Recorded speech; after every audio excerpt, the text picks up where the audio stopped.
Okay, so we're joined with Neil now. We talked to him last time. We're going to have a little chat with him again. Neil, how you doing, man? I'm very good, guys. Thanks a million for asking me on again. That's all right. It was really good last time. Really enjoyed it. So we wanted to get your thoughts again. So last time we met, it was just before, it was end of 2019, and Yeah. played you a 3-1 result in the better of our favour that time. But 2020, we've had a decent start. How do you think Villa are doing this 2020? It's a bit of a strange one, I suppose. Really, like our points is we've only gotten 7 points from the last 18 since 2020, but there's a very definite point I think that our season has changed, and it would be and look, I can't really say that it's changed for the better or for the worse yet, but beating Leicester over two legs and actually getting a striker in the January transfer window has made such a huge difference to our season so far. It's given such a different complexion to the way that I suppose fans see the team, to the way that the actual team sees itself, I think, as well.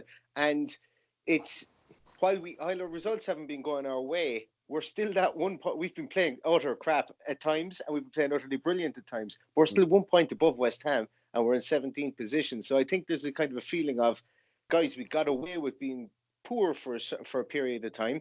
And I think we played nearly 5 games without a striker, so now that we have a striker and he's a pretty good one, I would say we're all very delighted with him. I think that our season does look like it should be on an upward curve, hopefully. Yeah, fair enough. I mean, you sound pretty positive for it there. I mean, like, if you guys are pretty confident, I think it's a pretty good place to be if you are confident in the actual players that you got there, because it's easy to get sucked in, but if you're feeling confident, then I feel like it's a decent place to be. Anyone else got any questions before I move? It was Heaton and Wesley both got injured in there, and then Samatta and Reina have been brought in. I know they haven't played a lot, but have they made a difference? Are you missing Heaton and Wesley from the squad, or has Samatta and Reina done well enough to replace them? Great question, because last time I was speaking to you guys, we did have Heaton in goals, we had Wesley, and we also had John McGinn, who got injured after 8 minutes against you guys last game. Yeah. So there were 3 huge players. Wesley was a bit of a pariah. People they didn't know what way to take him. Some people loved him. Some people said, get him out of the squad, 22 million wasted, which for me was absolute insanity. It's just new age social media speak, I think. But so we lost all those in the space of 2 weeks. And the team there was an effect from that. The driving force of McGinn, I suppose the steady nature of Heaton. I must say, when Heaton went out or Nealon came in, he was absolutely fantastic in the period of time he was in. But we had no striker. And I think the team kind of didn't believe itself that it could actually play to that level. Also, we were missing Tyrone Mings for a period of time as well. And we had a rotating system with our back 2. At the time, we were only playing a back 4. And our 2 centre halves, we had a rotating system. So when I said that there's almost a definite point in our season when we actually got stability, this was at a time when we were we were unstable. I think against Southampton the last time. We did go into the game hoping that we would beat you, more so than expectancy. And obviously, we know the way that game went. Danny Ings just destroyed us. Nathan Redmond just destroyed us. And Stuart Armstrong played the best game of his career. I think against us, and it was just we couldn't get anything going. We were playing. I think we were playing Jack Grealish. Wesley played up front that day, but he barely got any sniff of it. So to kind of answer your question there, you said that Samatta and Reina have come in. I can nearly guarantee you now, if you want to make a few pounds at the weekend, put down Pepe Reina as man of the match. If you can put money on Pepe Reina as man of the match, I think he's actually been man of the match in every game he's played for Villa so far. Wow. He was man of the match the weekend, and I think he's been man of the match twice prior to that as well. We give away tons of shots. You will have 20 shots against us at the weekend. I know you've got like the 19th best home form, and you're terrified to play at home, and you're way better away. Yeah. But you will have 20 shots the weekend, absolutely guaranteed. And Reina will probably save 19 of them. That's just what happens. So he's been absolutely fantastic. Look, he's a proven great goalkeeper. He went probably he had been down the pecking order at Milan. when he was there. But, he was getting on in age and stuff like that. Samatta has come in. Samatta, I think if you were to ask for Tongan and Davinson Sanchez to name the top 5 toughest strikers they've faced this year in the Premier League, I think they will probably name Samatta after last weekend.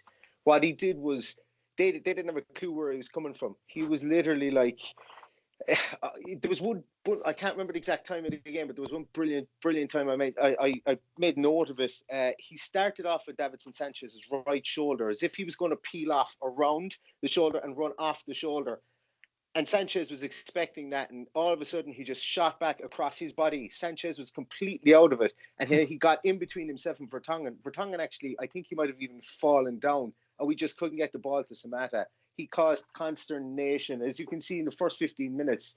Vertonghen's own goal, should I say, in 15 minutes was caused because he hadn't a clue where Samatta was coming from. Because Samatta was running in between them, he was a nuisance. He was actually doing everything. He's only 5'11", and he's only about, I'd say if he's 10 stone. He's not a very big guy. He's not a very big guy, but he can leap like a salmon. He can get up in the air, and he can get around guys. So I'm not saying that he's the second coming of, I don't know. But he's what he does well, and he does right. And I think that he's an unknown quantity at the moment. And if those two centre halves had hell with him, and he did exactly the same thing with the Leicester centre halves, Seanchu and Evans. And it's just, he's a difficult customer. He's a bit like Sadio Mane, except he plays more centrally. When he gets on the ball, he's just a nuisance. That's the way I describe him. Like he might score 1 goal for us between now and the end of the year. He might score 10 goals for us. You just don't know. But I love his play. And when we do get people like Wesley back, or maybe if we were to buy another striker in the summer, every striker is just going to love playing with him. He's that kind of a guy who's so selfless and just moves everywhere. So, short answer, I'm delighted with the two of them. There we go. Well, they're definitely two to work out from. And I remember last game as well, we said about Wesley, and the predictions were pretty much spot on about what you said with him. I remember mentioning it at the game we were there and we watched it and saying, Wesley's more interested with having a tussle than he is actually trying to get in front of goal. So, I'll definitely look out for those two. Tiz, Jambo, do you want to have any quick questions? So if you lose the next few games, do you see Dean Smith keeping his job at Aston Villa? Or do you I do. I see Dean Smith keeping his job regardless, absolutely regardless. There was a supporters trust AGM, and Christian Purslow, I can't remember his title. I think he's director of football or something. Christian Purslow spoke at it, and basically what he spoke about was building the club. So this isn't a club, like he more or less said, Villa have got to the Premier League about 2 years, or at least a year too early. And in a way, I think that's refreshing to hear. He said, look, obviously we wanted to get to the Premier League, but he spoke very well about a financial piece. And he said that if you look at the likes of Crystal Palace, Burnley, Bournemouth, not big teams from a fan base, but can pay Premier League wages now because they've been in the league for 3-4 years in a row. Even though, because of the financial fair play constraints, Villa we've spent 140 million, but we can't pay the wages for people. So it's all well and good buying a car for like 500,000, but if you can't afford to put petrol in it, it's no good to you, really. Like, and you can do that. So what he was saying was, we're working still under financial fair play constraints. And this is coming back to Dean Smith. He said that Smith is here working with Mark Harrison in our underage academy and stuff like that to build a vision for Aston Villa. He's not just here to, like, we won't be sacking him with 6 games to go and bringing in Big Sam. We're not going to be doing anything like that. It's not going to be our Tony Pulis. If we go down, the club is comfortable with going down with our operating profits and so on. We're the 5th biggest. I think we're the 5th biggest merchandising sellers of merchandising in the Premier League at the moment, and the club said that is huge for the club at the moment. That being financially vibrant is paramount for the club at the moment. They said Dean Smith will be safe because they understand the constraints he's working in, with the fact that they have to go looking for guys in Belgium. Bring him in for 20 million, but maybe they're only earning like 30 grand a week. So they understand the constraints that people can be brought under. Now, saying that, every one of those that were bought have now maybe their price has gone up by 10 million. since they've been in the Premier League, because they've performed pretty well. Nearly every signing we've brought in has performed well, apart from Danny Drinkwater, who I could have told you that beforehand. I could have told everyone that beforehand. But look, he was brought in just as a bit of a kind of an assurance, but he just hasn't worked out. But yeah, I think Dean Smith is definitely safe. They've more or less said that. They said that they're rushed to get a contract extension, a 4-year contract extension signed with him, because it's not just about being in the Premier League for Villa at the moment. It's about building. Like, we understand, as money is no object. We just have to stay. Like, money is no object when we're out of the financial fair play piece. But at the moment, we need to have a coherent structure. And getting rid of the manager, they have said, it's not going to fit in with the coherent structure that they see over the next 3-4 years. So I'm delighted to hear that, because Jesus, to hear that there's a plan in Aston Villa. There has been a plan in Aston Villa since Ron Atkinson was over the team, in '94. So it's just God sent to hear that, Yeah.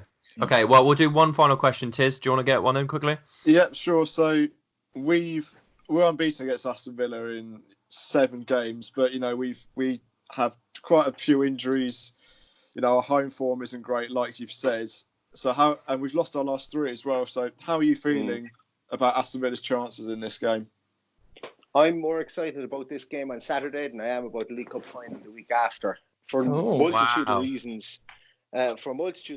That this League Cup final, the fans feel good about things at the moment, but as we all know, being football fans, and as we all have friends, there's always a core group or core element of fandom that will get you down very quickly. So, like, you get depressed about your team very quickly, and you start to say, "Oh, sell them all. This is a joke. We're getting relegated."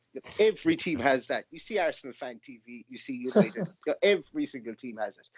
If we don't win at the weekend, not only do Villa, like, if Villa lose at the weekend, they're going into this League Cup final going, we could get beat 6-0 here, and we're still in trouble in the Premier League.